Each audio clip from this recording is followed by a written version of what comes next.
Hi there and welcome. Jonathan here. These talks are offered freely so that no one is ever denied access to these practices. Your support makes a big difference. If you feel inspired to make a donation, please go to jonathanfoust.com. Thank you.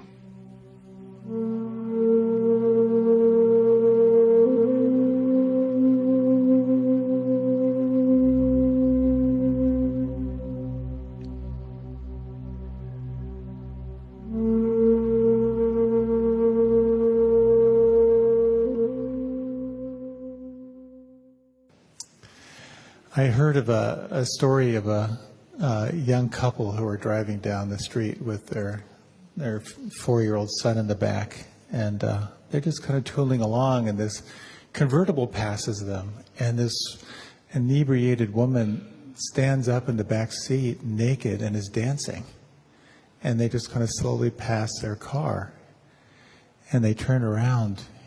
Their 4-year-old is in the back seat with his eyes like this. They're wondering, like, oh my God, how scarred is he? And he says, "Mom, that lady forgot to put her seatbelt on."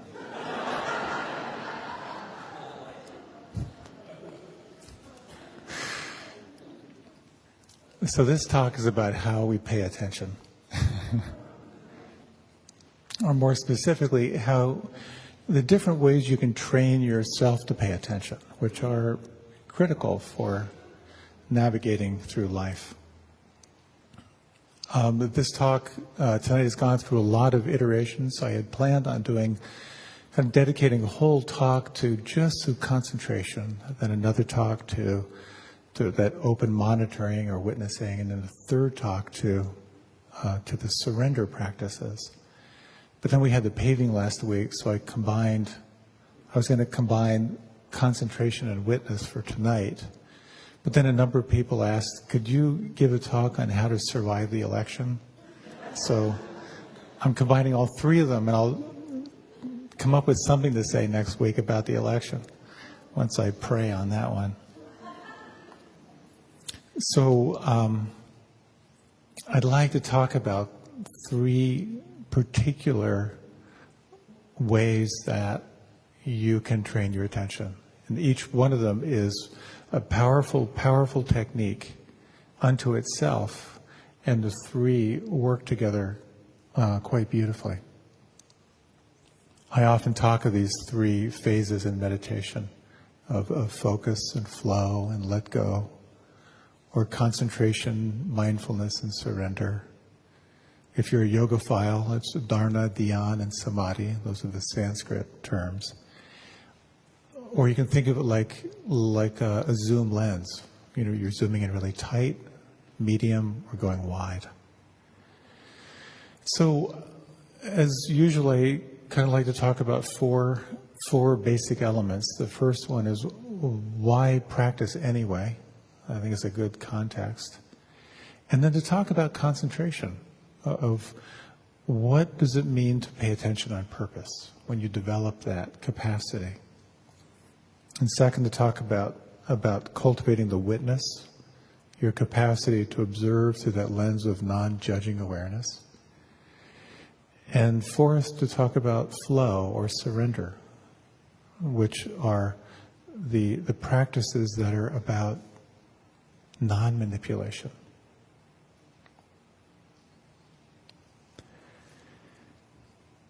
So why do we practice?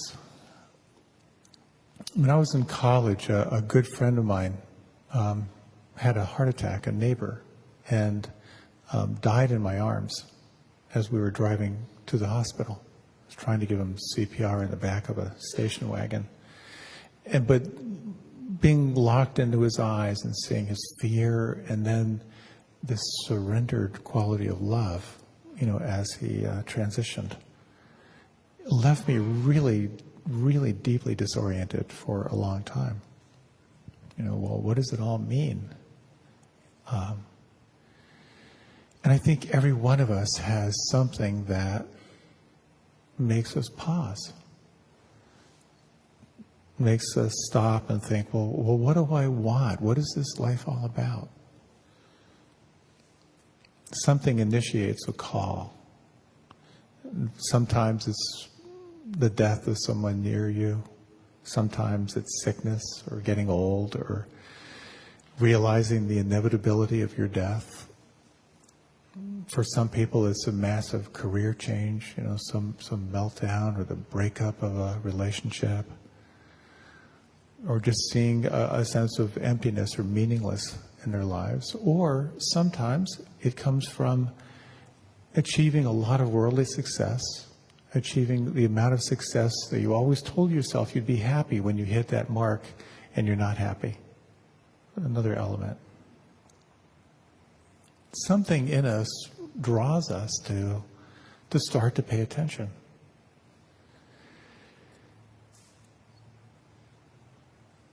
And it's an interesting thing when you're called to practice. And practice simply means, in my mind, of paying attention, of cultivating non-judging awareness with an intention to see clearly. What's the truth? What is reality? How much am I living in a story or a narrative that isn't aligned with nature? What's the truth? I really feel like there is some wisdom faculty we all have that just says, this isn't it. Check this out. Because we see on some level that everything is changing. And we see that so much is changing that's beyond our control. And we see that any way we try to control our experience, we're going to create some kind of stress or some kind of suffering. And because we see that everyone dies in no particular order, it brings up a very deep question of, well, who are you? Is there anything that endures after your body falls away? So it initiates this desire to see more clearly. And for some, it includes meditation or the contemplative practices, such as yoga or going on retreats. So many different techniques, so many different ways to pay attention. But the more you begin to pay attention, the more you begin to see into the nature of reality. And then, of course, there are all these different technologies, all the different ways that you can pay attention. So I'd like to talk about 3 basic ways that you can train yourself to pay attention. The first one has to do with concentration or focus, which is kind of the foundation of many, many disciplines. It's the capacity to pay attention on purpose and to sustain attention on purpose. I was thinking about different people I know who are really concentrated, who have some success in life. And I thought about my cousin Alan. And Alan is a really good marksman. And he participates in a lot of competitions in pistol shooting. And it's not uncommon for him to either win an event or certainly place in the top. So he's given a lot of his life to this art. So I emailed him. And I asked him, what are the 3 most important things about being a really, really good marksman? And he quite generously responded, and I'm just going to share what he said. He said, it's not hard of me to think of 3 points in being a skilled marksman. First, you have to be dedicated to the art of shooting. It takes a lot of time, a lot of practice, and many years of shooting matches to reach the level of marksman. Second, you have to be confident. Confidence will give you the ability to overcome any obstacles which may occur during the course of the match. Confidence is built from the time you put into the shooting. Third, you need to be as positive as possible at all times. I can't stress this enough. If you only think of things that can go bad, you're behind the competition right from the start. I hope this is something you can use. I tried to keep this simple. And these examples are what I would tell students if I was teaching someone how to compete. if you think about it, these are actually life lessons that could apply to most any task one would wish to accomplish. Hey, I might be a philosopher. So be dedicated and keep going. Develop the fortitude to overcome obstacles when they arise, and cultivate confidence. And cultivate a positive outlook and stay focused on the outcome. They work for my cousin Alan in his competitions, and these could easily be the instructions for Zen meditation, for concentration. Keep going, build momentum to overcome obstacles, and cultivate a positive framework to stay focused on your goal. There's another story, which I shared before, which again talks about this incredible skill of concentration, and we're going to do a short practice. It's the story of Arjuna from the Bhagavad Gita. He was a great warrior, and the story of the Bhagavad Gita is, Arjuna is sent out into battle and has a whole crisis of confidence, and his charioteer is Krishna, and it's a dialogue they have of how to be in life. But the story goes that when Arjuna was younger, but still a very, very good with a shot with his bow and arrow, he was being trained, and there were 3 boys, and they were told you're going to shoot that bird out of the tree. And so the first boy was asked, well, when you look at that, what do you see? And he said, well, I see the tree and there's a bird in it. So the instructor turned to the next young boy and said, well, what do you see? And he said, well, I'm kind of focusing on the tree limb and I can see the bird. And then he asked Arjuna, what do you see? And Arjuna said, I see the eye of the bird. That's concentration. The capacity to pay attention on purpose. Not easy, but it's trainable. So I'd like to offer a 1-minute meditation. I'm going to time you in this, and here's how it's going to work.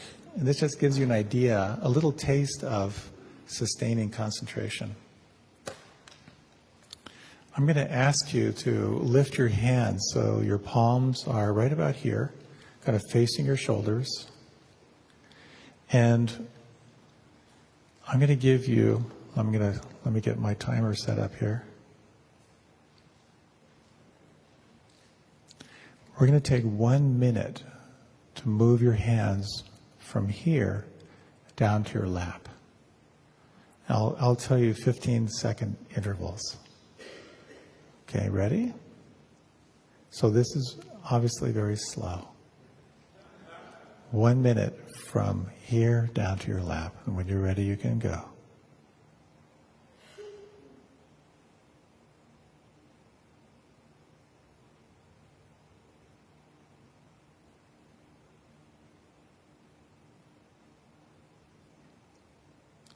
Fifteen seconds.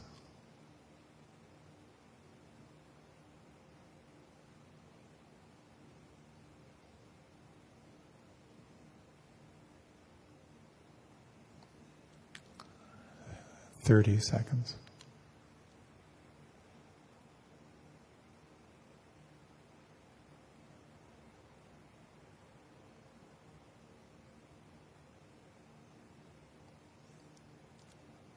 45.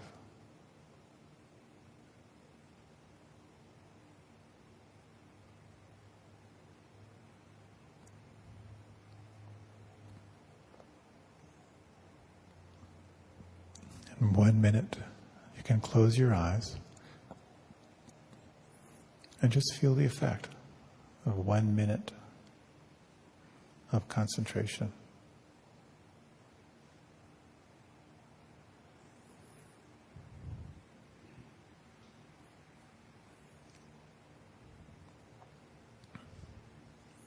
You may notice, maybe not, a quality of absorption, kind of a falling away of the externals and a heightened awareness of the internals. And you may have noticed a quality of heightened attention. You may notice maybe just a little more here, a little more arrived. So if you like, you can let your eyes open, or feel free to remain with them closed if you prefer. Concentration cultivates absorption. It cultivates a calming, a soothing quality. Also, you may have noticed during that 1 minute that your mind wandered at some point, or you spaced out. But then you come right back to the task at hand. Or maybe you realized, 15 seconds have gone by and I haven't gone a quarter of the way. So you're having to notice if you're on task or not. That's concentration practice. So like a really strict concentration practice is you focus your attention. And it's all about sustaining focus.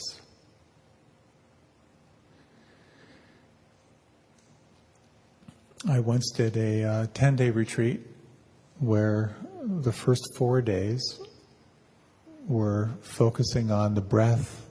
Actually the first 2 days were focusing on the breath at the rim of the nostrils. And then we graduated to feeling the breath on the little patch of skin below the nostrils. So you're actually focusing on the sensation of the breath outside the body, not inside the body.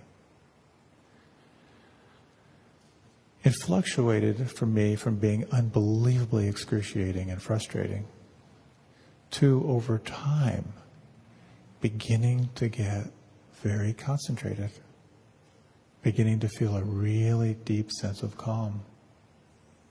And all those wild fluctuations of the mind began to settle a little bit. And I began to see a little more clearly into those 50,000 thoughts just pumping through, the repetitive thoughts, all the patterns, my habitual patterns. I could start to see them because I was there, I was present.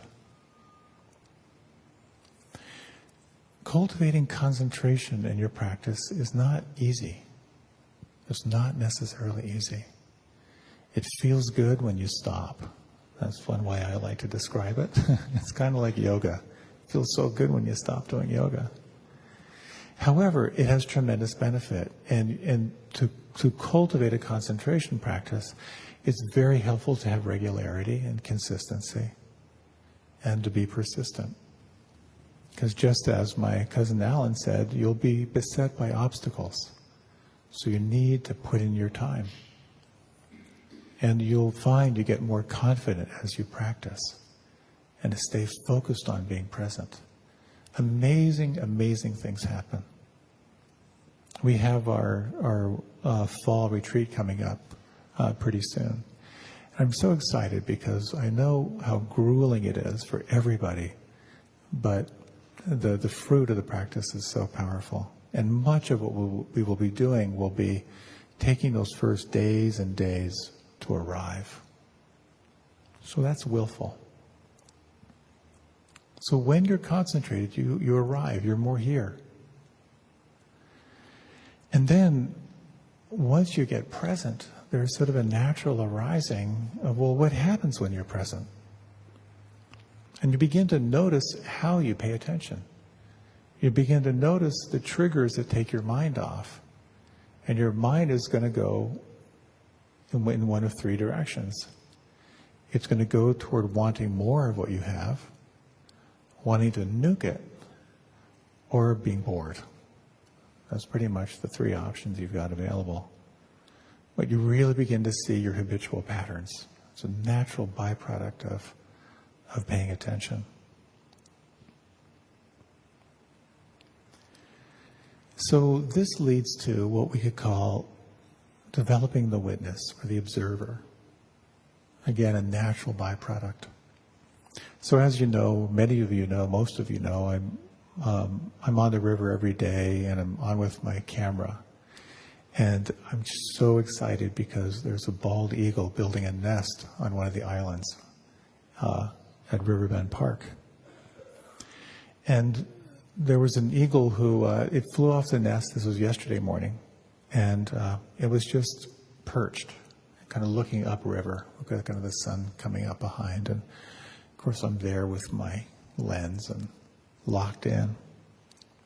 And the thing that I really love is capturing that shot just when an eagle is pushing off the launch, because or any bird for that matter, but the big birds, because you just get these amazing postures of them as they jump off. And I really wanted that shot, and I usually miss it, but I was really determined. So I was locked in with my lens, big telephoto lens, and waiting for it to make that amazing leap of just pushing off into this morning light. And it didn't move. So I thought, okay, I'll count to 100. Okay, well, I'll count to 100 again. Well, maybe I'll just count one more time. And then my body was getting all cramped up from holding the lens. I thought, well, maybe I'll just move this leg as I'm watching. And so there I was, sort of like locked in as the observer, like looking through my camera, waiting for this thing to happen. That's a little bit of this quality of the observer. One of the best metaphors is from Eckhart Tolle, who talks about the witness. If you ever watched a cat watch a mouse hole, it's just, kind of eyes are wide open, and it's focused, but it's spacious and wide at the same time. The mouse may move, but awareness doesn't move. Awareness is the space. And that's kind of where I was in relationship to this eagle. Like, I didn't know when it was going to move, but for sure I was going to be there to see it when it did. So another 1-minute meditation. We'll reflect a little bit on this quality of the witness. So I'd like to suggest that rather than the mouse hole, you have as your concentration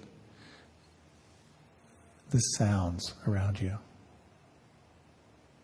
And your job is to simply notice how the sounds move and where they come from. So when you're ready, you can begin.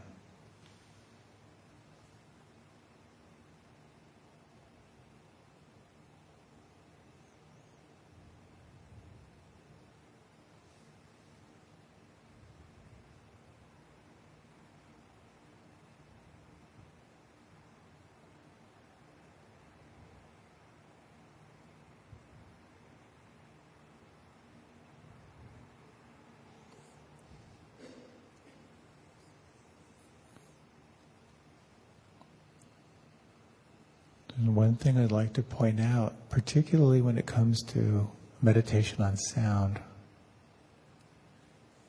is that you can't do it better by trying harder. Can you sense that quality of effortless wakefulness?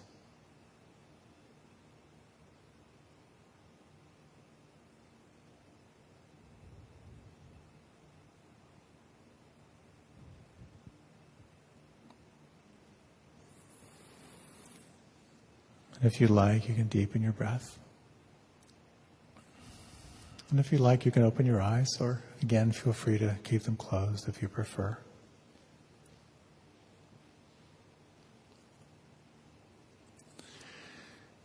Arising out of that present moment awareness comes this capacity to observe without judging, to observe without clinging, to observe without pushing away.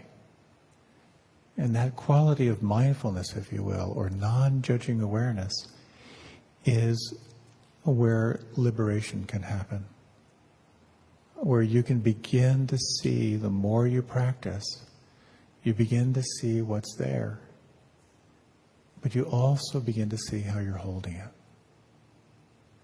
So you can see, oh, here's this relationship where I'm holding all this resentment. Oh, there it is. How do I want to be with that? So mindfulness is a liberation practice. Concentration you can make a lot of stuff happen through concentration, but it's not necessarily liberating. Non-judging awareness that arises out of that has that possibility. And again, it's about seeing clearly, seeing what's there, not your story, not your embellishment. What's actually here? Or when I was 13, I read the Heinlein book, Stranger in a Strange Land. I remember this one scene that just so struck me. There's one of the observers there was a shed, and they said, what do you see? And they said, it's a shed, and on this side it's painted red. There was no assumption that the other side was painted red too. This side is red. It's that level of scrutiny. What's actually happening?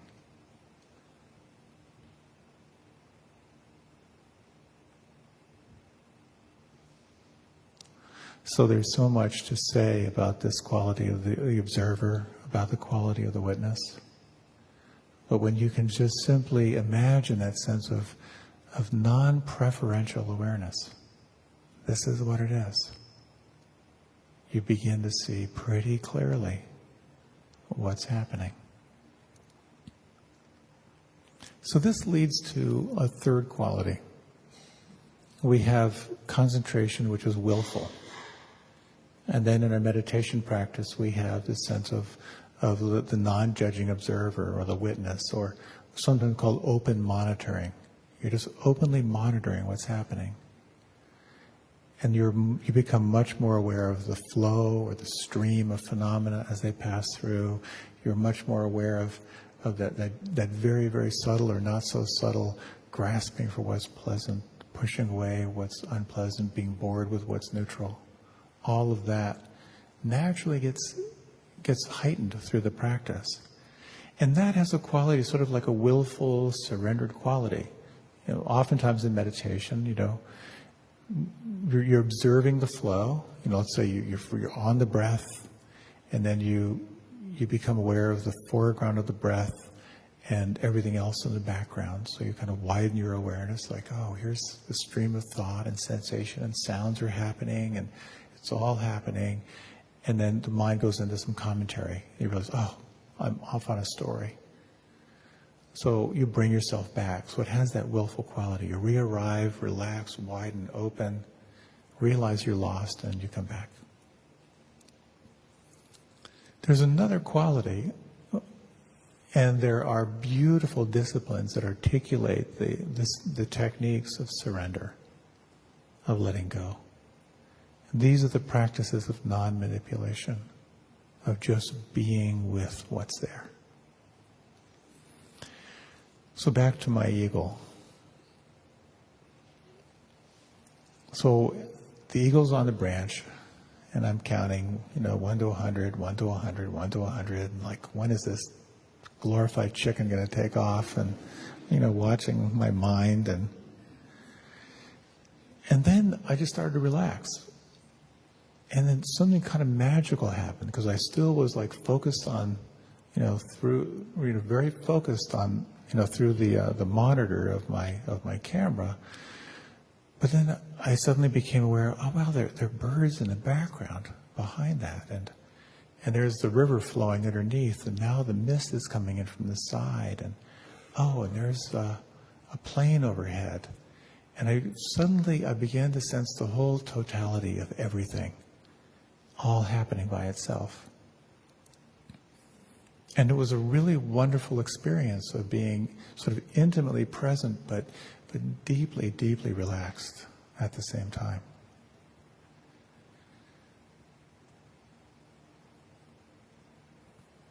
And I was still there when the eagle took off. So I'll send that photo to you next week. So a little reflection, a little 1 minute practice on surrender, if you will.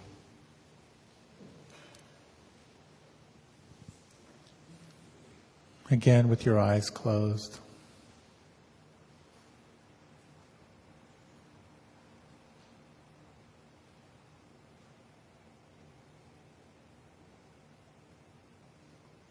Imagine for the next minute there was nowhere to go, nothing to do, nowhere to arrive, but simply to relax and let it be.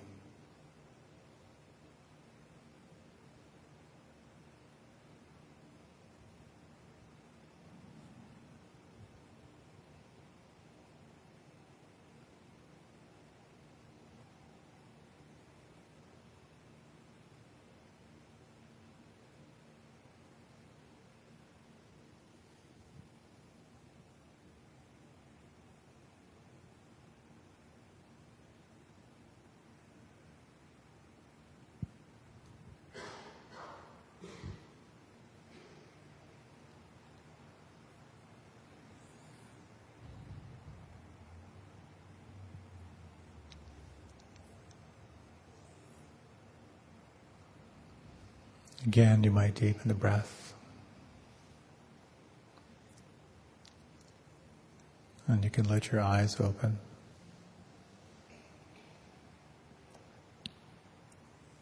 And these three aspects of awareness training, training attention on purpose, developing your capacity to openly monitor the flow or the stream, and developing your capacity to simply let it all be.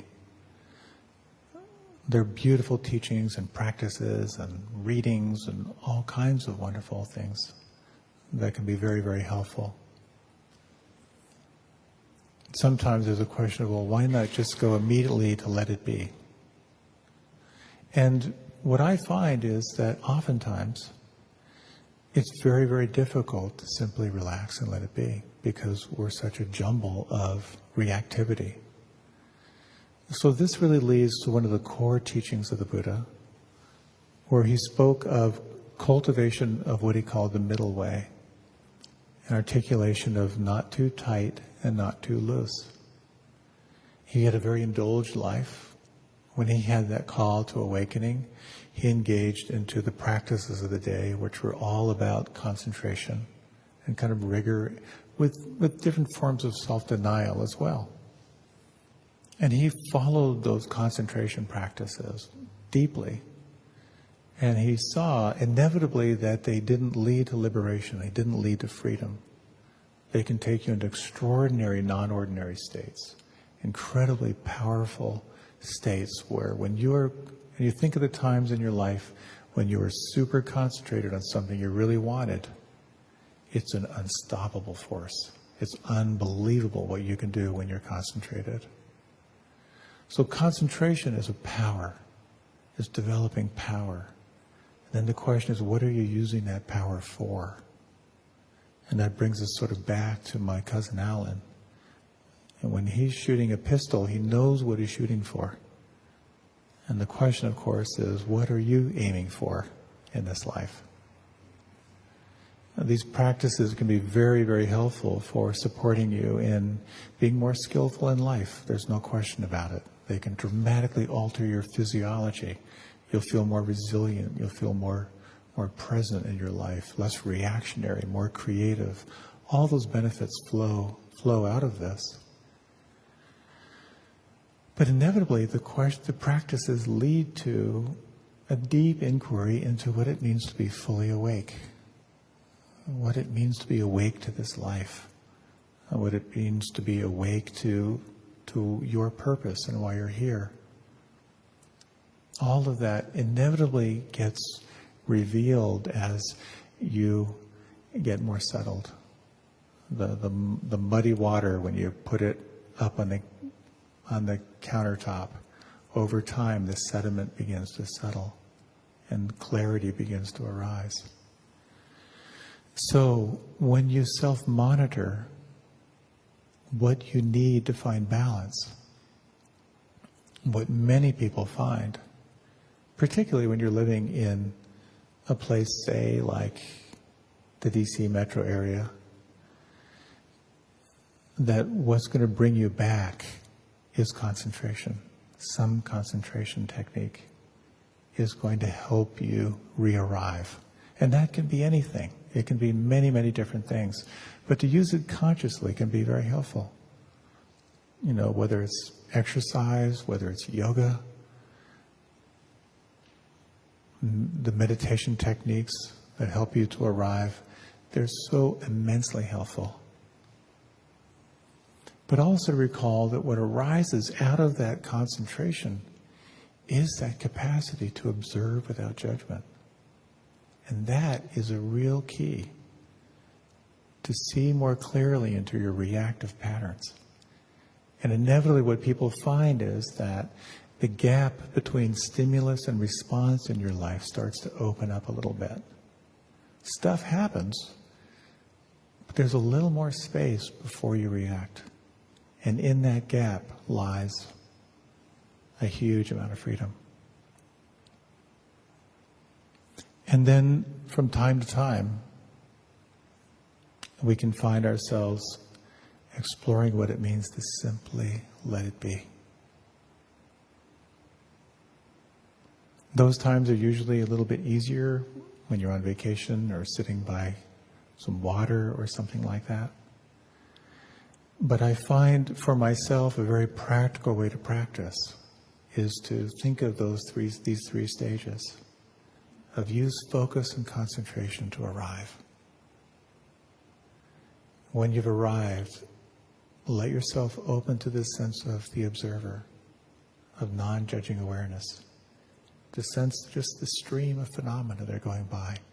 And there you'll be able to notice two things: what's happening while it's happening, but also how you're relating to it. And then inevitably it's so helpful from time to time to simply ask, can I just let it all be? Is it possible to simply allow everything to be just as it is?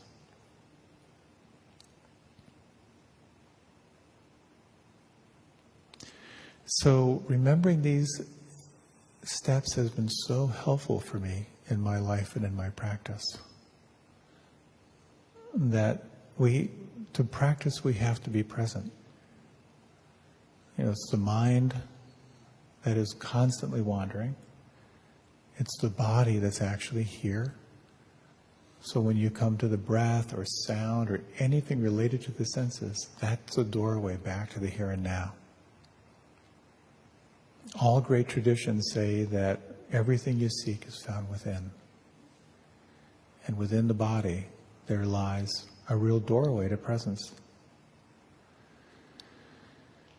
In order to be present, it's important to remove the filter of reaction and attachment and aversion in order to see clearly. And that's a byproduct of the challenge of sitting in meditation. You get to see how you're reacting to everything. And ultimately, we begin to recognize that life is happening by itself. When we can release and soften our need to control, something can begin to shift inside. Just as when you are listening to sounds and you realize that you can't hear better by trying harder, that can open you to a quality of really embracing the mystery of what this life is all about.